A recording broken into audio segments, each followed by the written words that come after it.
Atty. Trixie Cruz Angeles nagulat sa ginawa sa kanilang live kagabi sa interview niya sa DCER.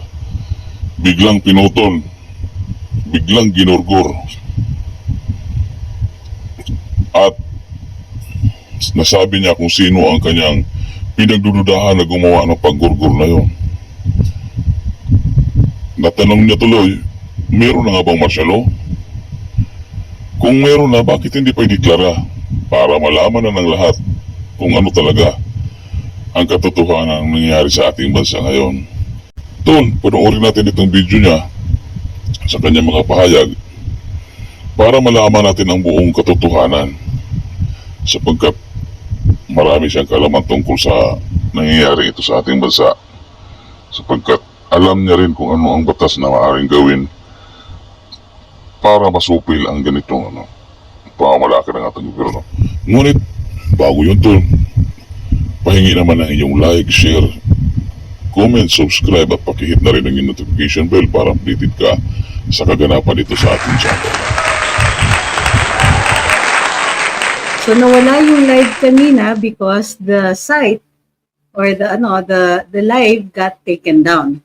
Hindi po sila hindi natin sure right now kung ano po yung dahilan, pero usually niyan, well, hindi naman po siguro aksidente na mayroon ng kaugnayan ang PCO at ang Google, which has for its, among other platforms, diba, YouTube.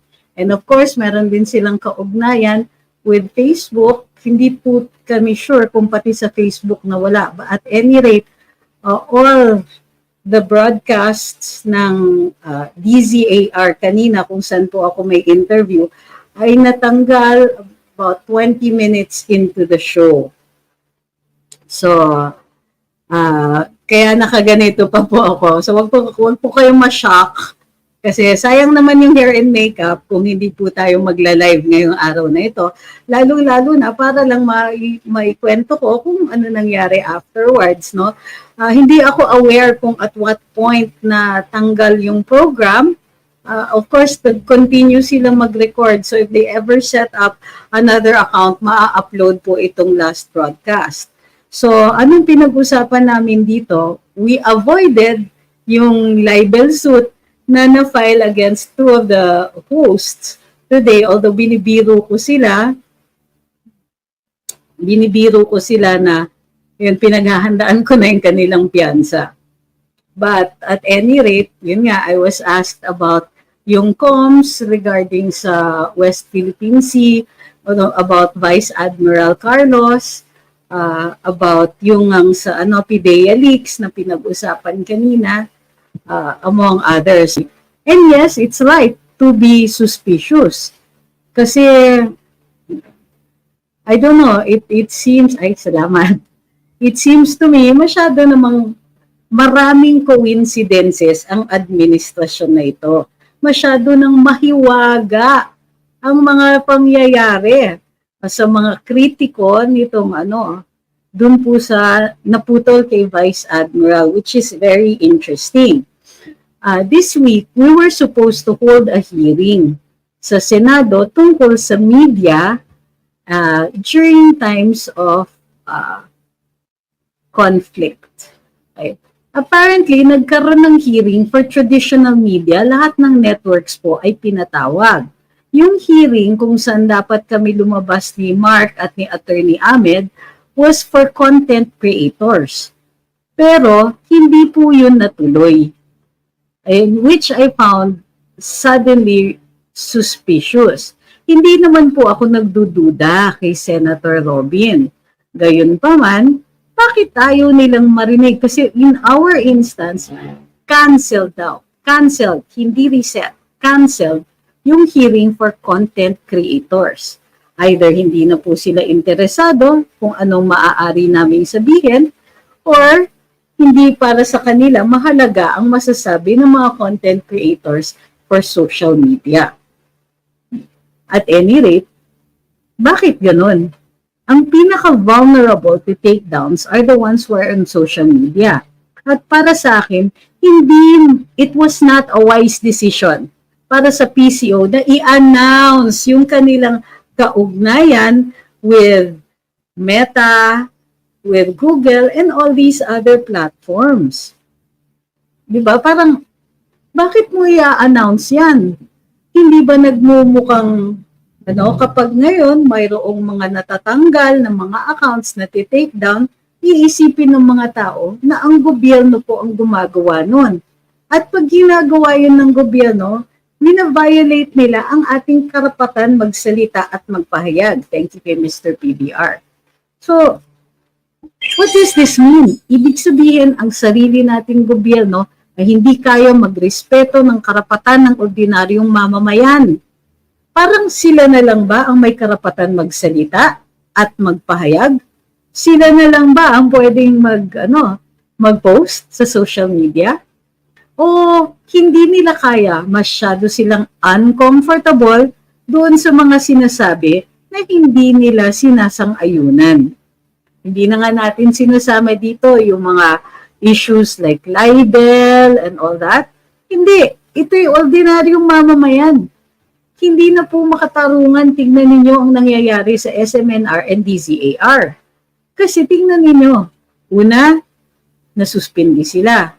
Preventive suspension. Ngayon lang po nga nangyari yan in recent memory na nagkaroon ng preventive suspension sa isang network. Kasi ang preventive suspension is para hindi mapakialaman ng ebidensya at witnesses kapag magkaroon ng kaso yung taong sinususpindi. Preventive suspension sa broadcast means titigil sila mag-broadcast. And that by itself is already a penalty. Kasi hindi nakikita yung channel na yon. Hindi nakikita yung broadcast na entity na yon. Yung media entity na yon.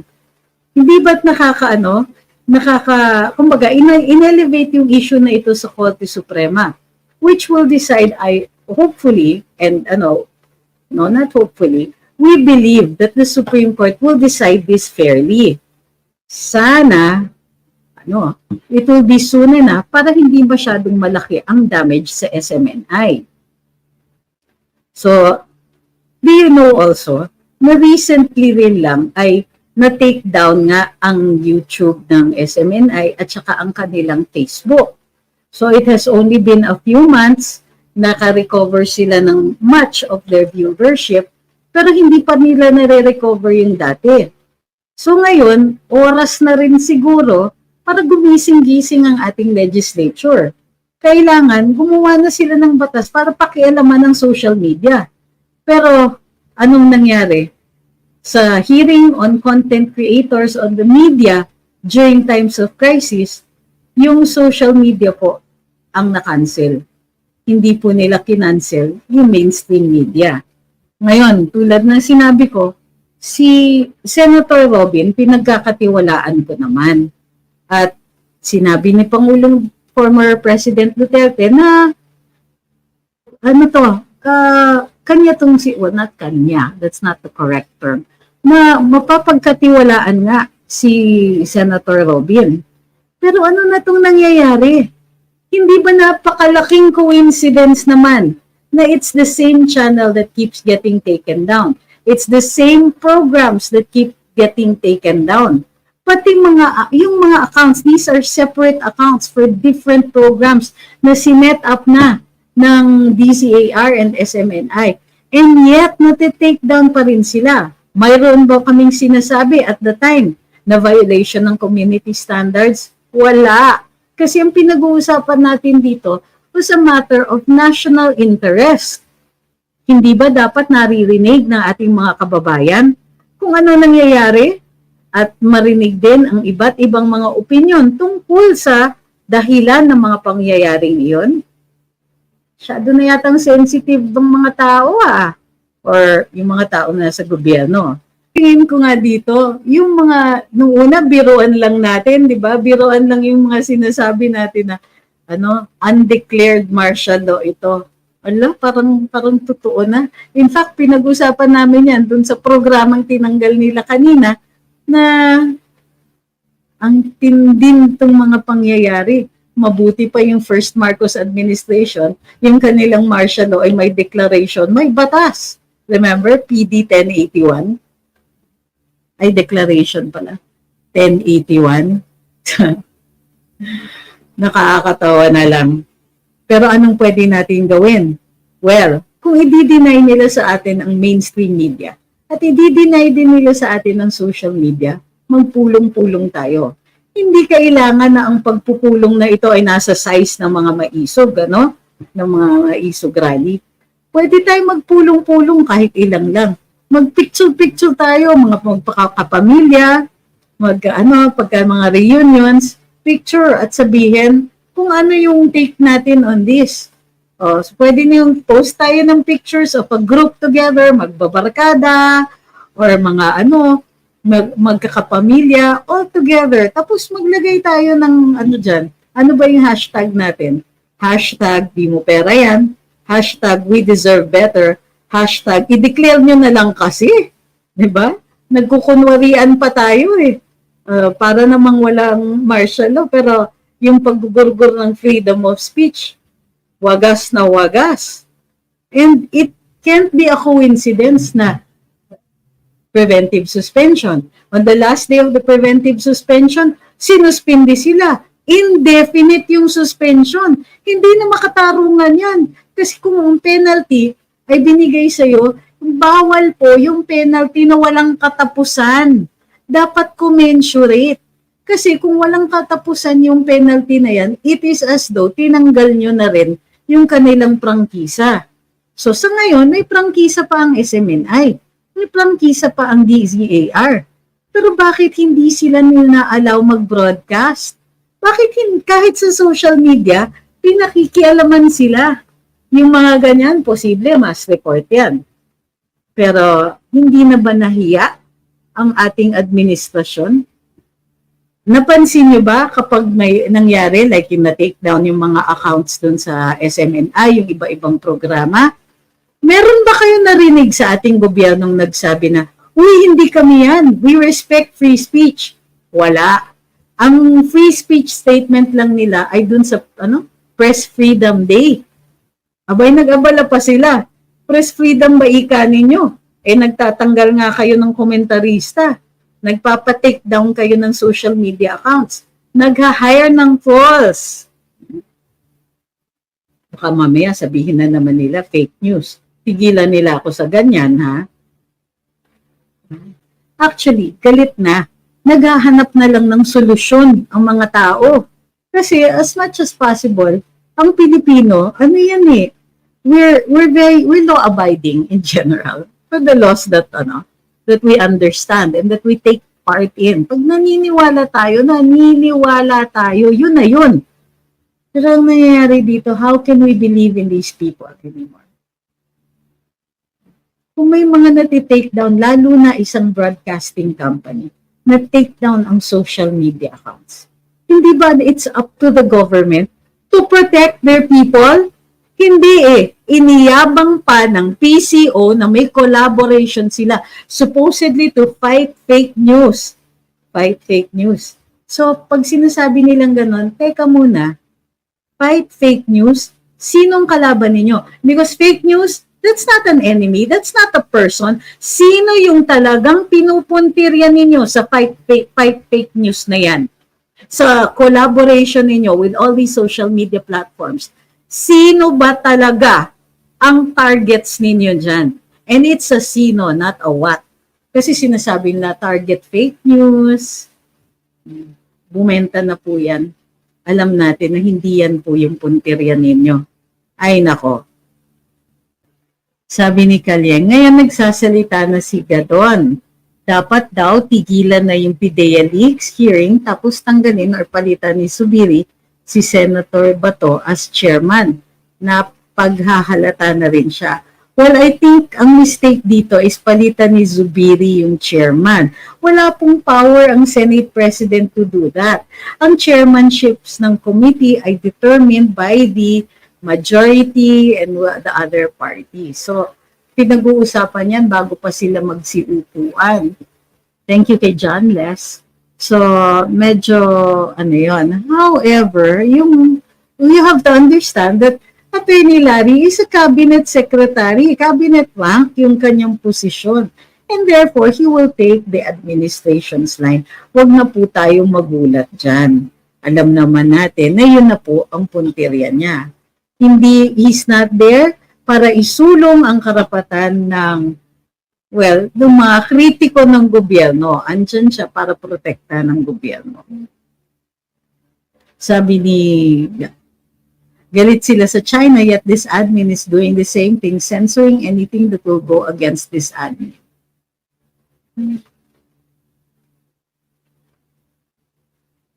Sabi ni Jomar, nananapak ang kilay ni attorneys pagmumukha ni, you cannot afford me, and they're in New York.